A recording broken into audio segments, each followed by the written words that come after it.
afternoon and happy Friday. I am Lisa McGarry and I am a resource teacher with social emotional learning and trauma informed care, and leading training today with me is also Shay Johnson. Shay, you want to introduce yourself? Hello, happy Friday, everyone. Christina Shay Johnson. I am also a district resource teacher, social emotional learning / trauma informed care. So happy to be with you guys today again.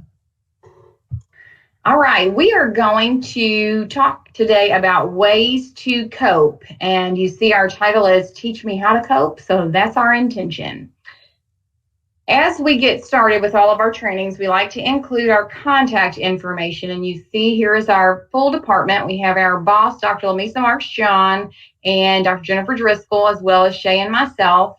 And they will be in the chat if there are comments, questions, things that come up as Shay and I are training. Feel free to comment or ask questions, and they will tend to you the best ways that they can. Throughout our training, our goals are to give you a basic understanding of the impact of working with trauma-exposed students, look at coping and what it is, give you an example of a self-care assessment, and then talk about a self-care plan. As we go through all of this, and I know the first objective says that we're looking at working with trauma-exposed students, but we also want you to be aware that some of what we're going to talk about in terms of stress and coping is relevant to us as adults as well. So things to take away in that realm as well. With all of our trainings, we include a SelfCare Alert. We mentioned we are the trauma-informed care department, and sometimes when we talk about things revolving around trauma, it brings up uncomfortable feelings. So if for any reason whatsoever this happens for you, please implement some self-care, whether it be stepping out, whether it be walking away from the computer because you need a break. I know these are being recorded, so it's something you could come back and watch later. If you want to start texting someone, calling somebody on the phone, talking to somebody in your home with you that you can trust and vent to, or just doing something relaxing. It's raining today, and I know lots of people don't necessarily like rainy days, but I like to sit and listen to the rain hit the window. That is a soothing sound for me, and sometimes when I just need a moment, I focus on my breathing and just listening to the sounds of that rain. But whatever it might be for you, whatever you need as we wind up this week, do something for yourself. Take some moments to relax. Okay, so we want to start our training with a quote, and I'm going to read it to you, and then Shay, I hope that you will chime in with me. Some people's weakness is that they care too much. It is also their strength. And in the chat box, we would like for you to comment. What does this mean to you? What does it mean that something can be a weakness as well as a strength? Oftentimes, at least in my experience, we find that educators are ones who care too much. We worry about our students when they're not with us, when they're at home, and are they getting enough to eat? Do they have the resources they need to be able to do the assignments that we're asking of them? Are their basic needs being met otherwise? That can become overwhelming and increase the level of stress. However, it sometimes can be a strength, and I'll tell you specifically, I am not one who likes to ask for help. I like to take things on my own shoulders and do what I need to do. So I need people who care too much to call me out on that and say, I noticed something was going on with you. Let's talk about it. We need to deal with this. So it also becomes a strength in that respect. So what does this mean to you? You're still muted. I'm a fixer. I consider myself a fixer and a server, and I just want to get in there and fix everyone's problem, right? So it's a strength for me because I'm glad that I have that characteristic. So caring too much, I was the teacher that wanted to make sure you had enough food for the weekend. I wanted to make sure that you went to the basketball games too, but you did not have transportation, one of those people. But that started to get really heavy because so many people started depending on Miss Johnson for money for the field trips and Fun Friday stuff, packing their backpack with this. It started getting really heavy. It was too much. And so carrying too much can be a problem. It is a strength to where you can empathize with the person, but it will also, it can be a burden if you allow it. Thank you for sharing, Shay. I appreciate that. All right, so we want to transition now into looking at what stress is. This is not a new term for many people, especially of those of us in the field of education. We experience this with many different parts of our job. So we want to give you a working definition of it. When we talk about stress, we are talking about physiological and mental responses that our capacity to cope has become overwhelmed, or we may not be able to handle things. It's also something when our body experiences, it is a response that gets us out of danger. So we feel stress when we see a car coming at us. We feel stress when we see fire burning out of control. That's a reaction in our brains physiologically, allowing us to get away from that. We will also sometimes have mental responses, and sometimes they will be appropriate. You see here at the bottom, it says it can be positive or negative. Sometimes they're healthy, sometimes they're not healthy. You think about situations that you've been in, and I think about ones, especially with us all being together all the time in our homes, that sometimes that stress or the irritation that we get from spending so much time together may come out in a mental response where we may snap at each other, or our responses may not be the most appropriate to situations. I think about working in schools and saying good morning to students and them coming back and ready to cuss me out, or maybe even doing so, that sometimes stress overwhelms those positive coping skills that we have and manifests itself in ways that we don't necessarily want. Comes out sometimes and across the people that we hurt or harm, not necessarily intentionally, but it happens as our capacity to cope becomes overwhelmed. We like to show and share this stress and coping model. So you see on here that we all have stressors. There are things in our lives that cause stress.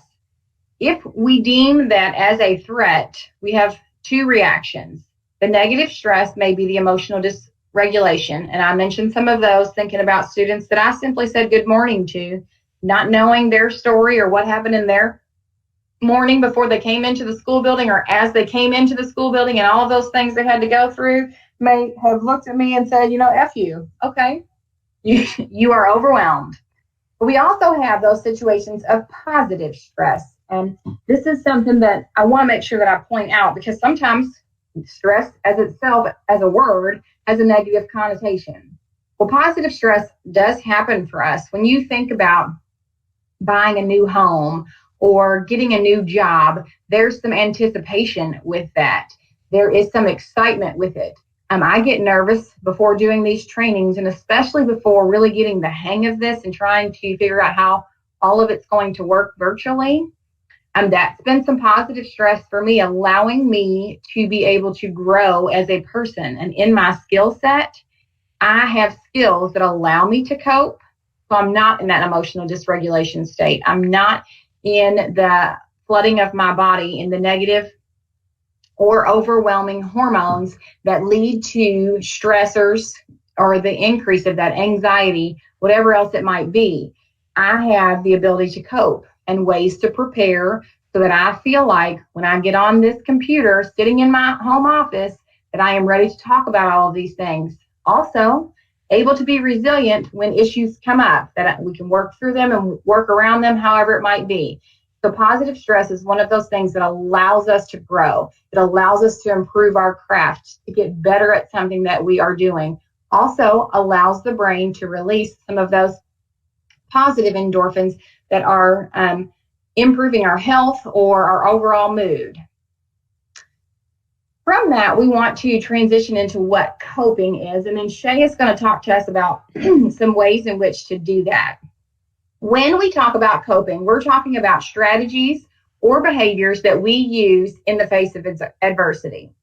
These sometimes are conscious and sometimes they're unconscious. If you think about a situation that happens all the time, and in my trainings, I like to talk about driving, because when other people are not great drivers, in my opinion, it drives me crazy. And I know I am one who, without thinking, when somebody cuts me off or they get too close to me, that negative words come out of my mouth.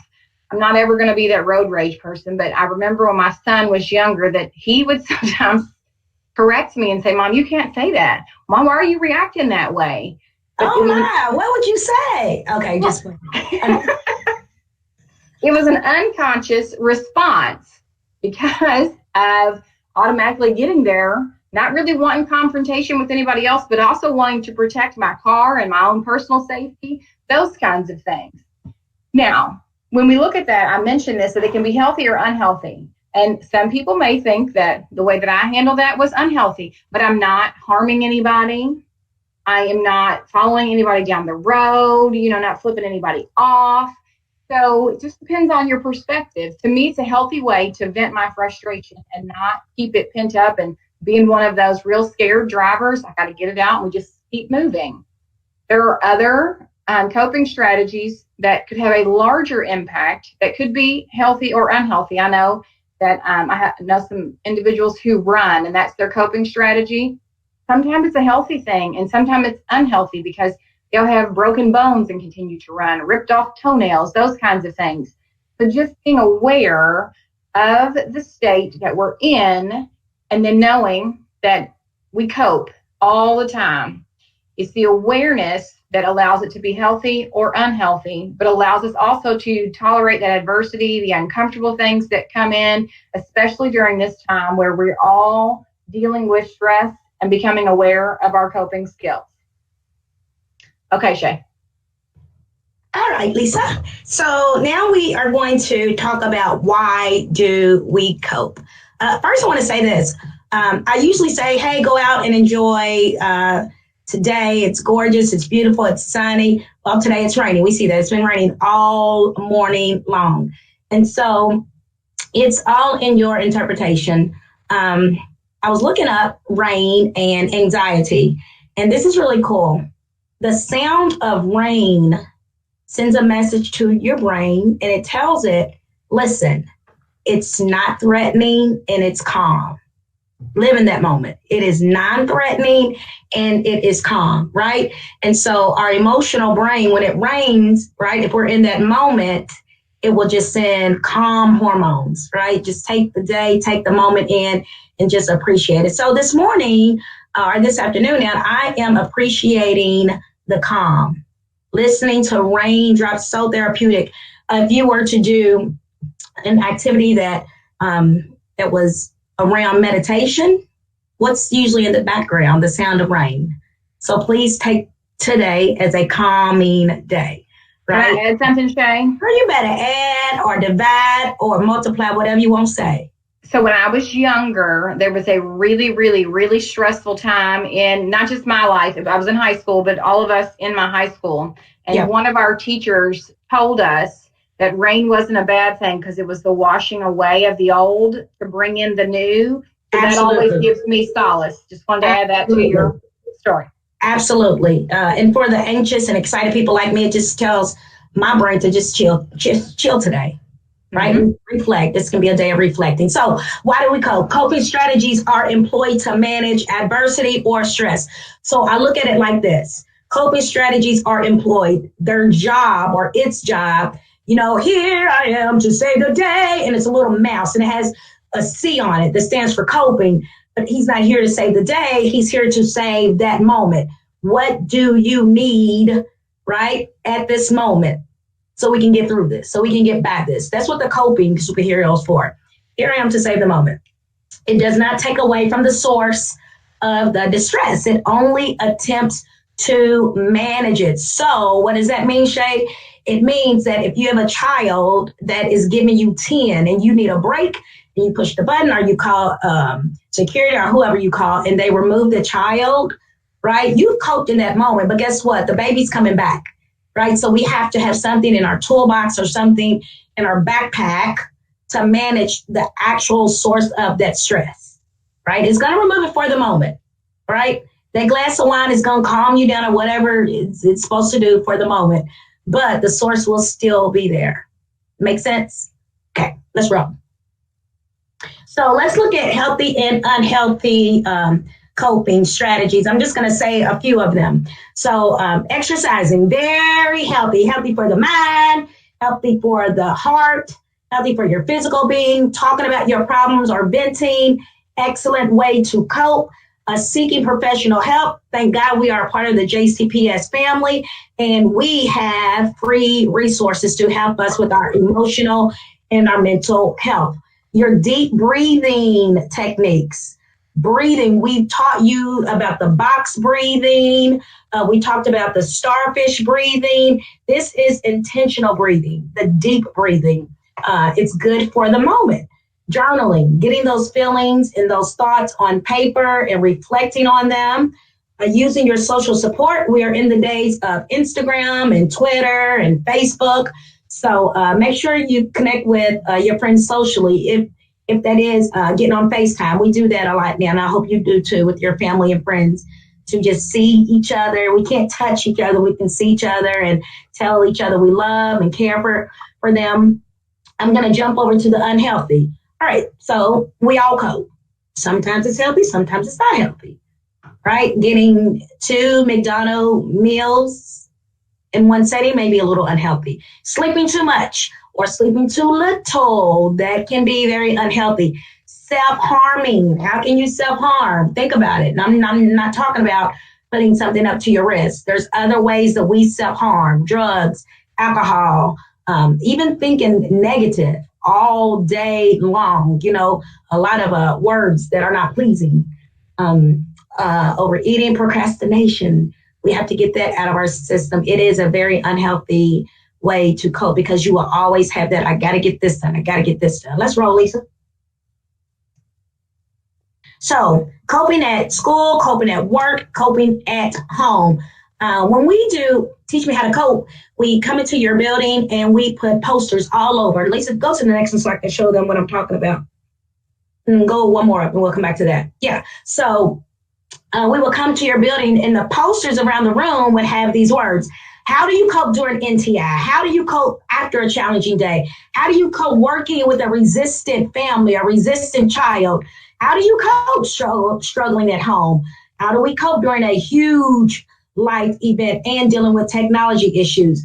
And what we would do as educators, we would write different ways that we cope during these times, and then we would visit the posters and we would share out, because the way that I cope may be different than the way you cope. So after a challenging day, I want to go home and I want to fix something that has a very strong aroma that speaks to the belly and speaks to the mind too. And I want to turn on my music. And that's Shay's way of coping after a challenging day. Steal it. What is your way of coping? Kyle, talk to me. What is your way of coping after a challenging day?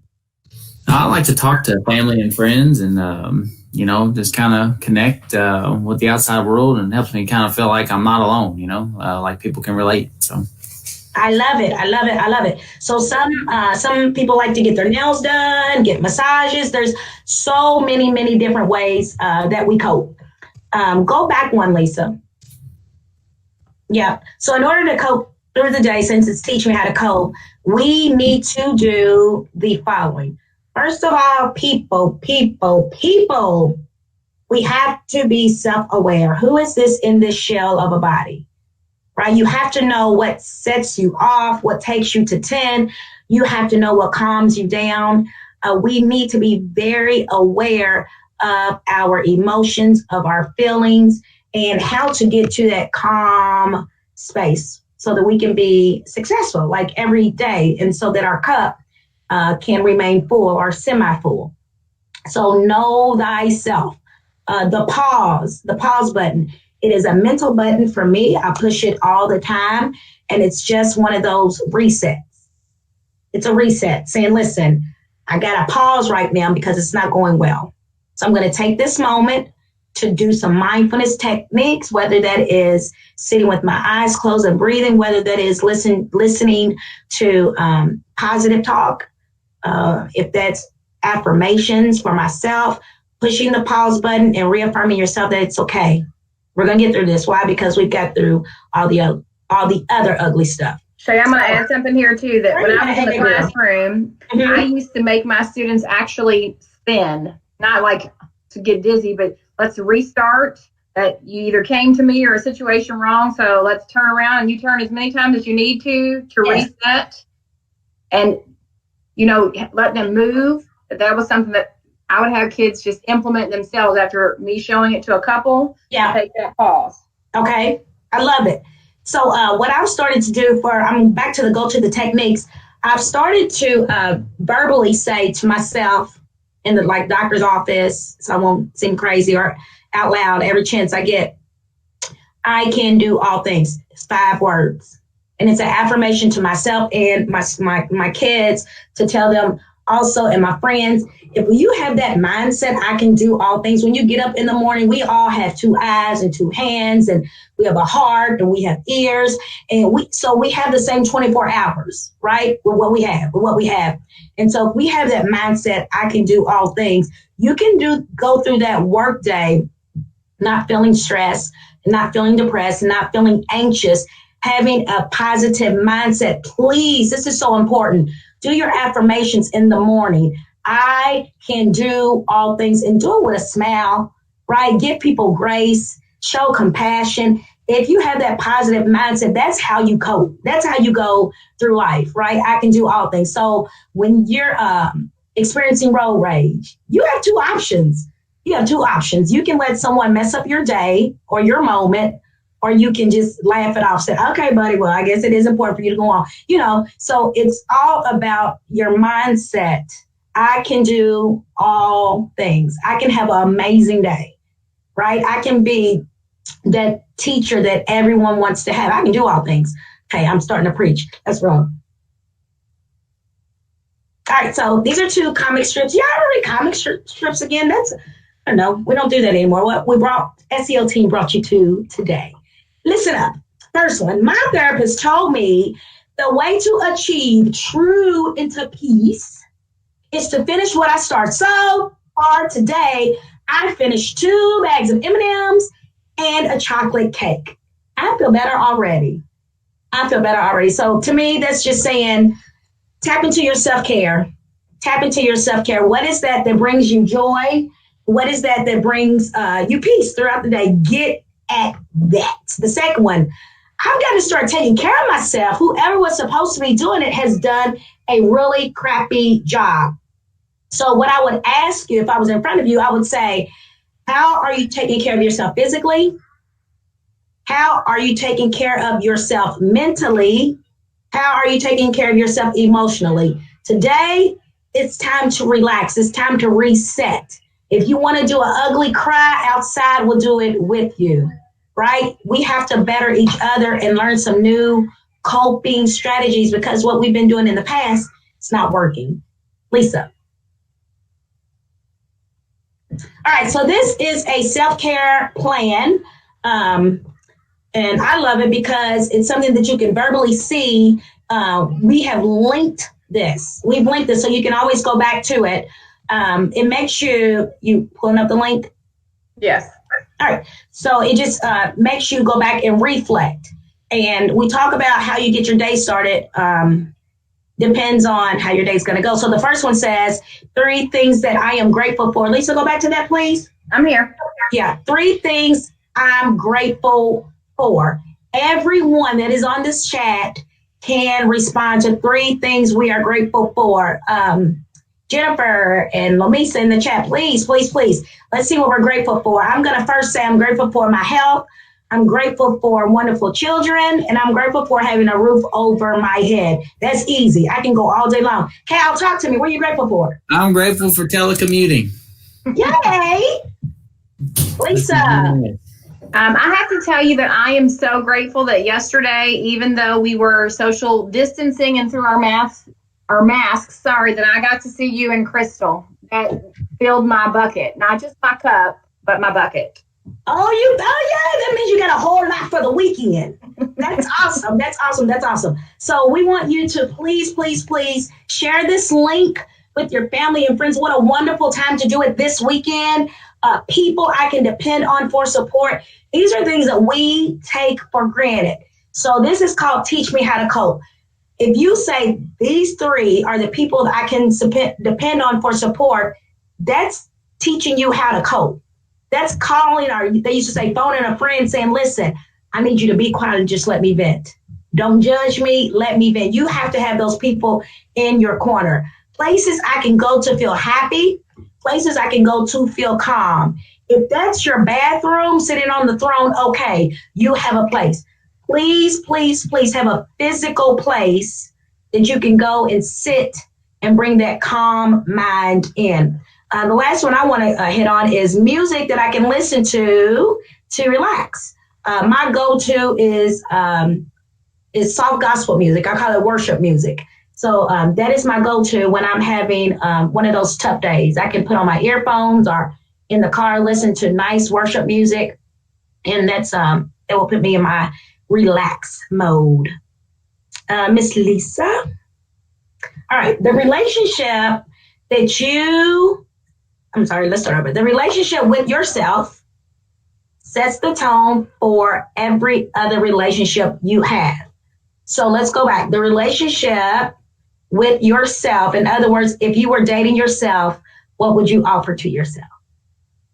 What would you offer to yourself? Would you offer kind words? Would you offer nice dinners? Would you offer calm places to go? What would you offer to yourself if you were dating yourself? Because we want to make ourselves feel good. That's the point, right? When you go on a date with someone or have a relationship with someone, the goal is to make that person feel great. And so we have to be self-aware of who we are to make ourselves feel great. So when you have that wonderful relationship with yourself, it sets the tone for every other relationship you have. So I've been teaching for about 17 years.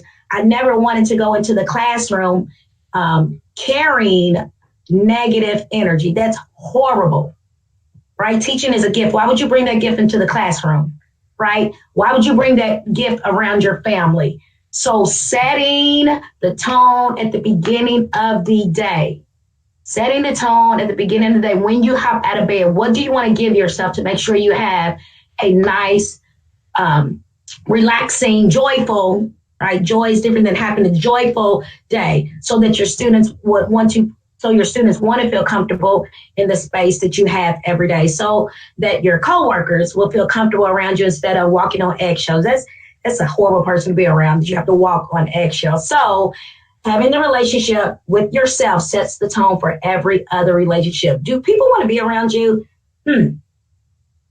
Do people feel comfortable around you? That's a question only you can answer. Do you make people feel good when they are around you?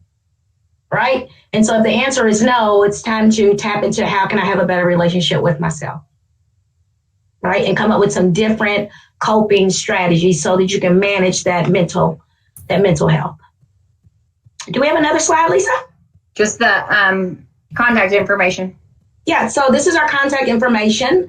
My boss is the very first one, Dr. Lamisa Markjohn, with Dr. Jennifer Driscoll, myself, and Lisa. We are the social emotional learning team of JCPS / trauma informed care. We wish you well this weekend. Lisa, do you have anything else? Nope. I was just going to say, if anybody finds themselves in need of other strategies, any resources, reach out to us and we'll get them to you if we can. We'll get them to you if we can. So have a wonderful, wonderful, relaxing weekend. Please get out and listen to the rain. It's very, very therapeutic to your brain. Love you. Don't even know you. Have a wonderful day.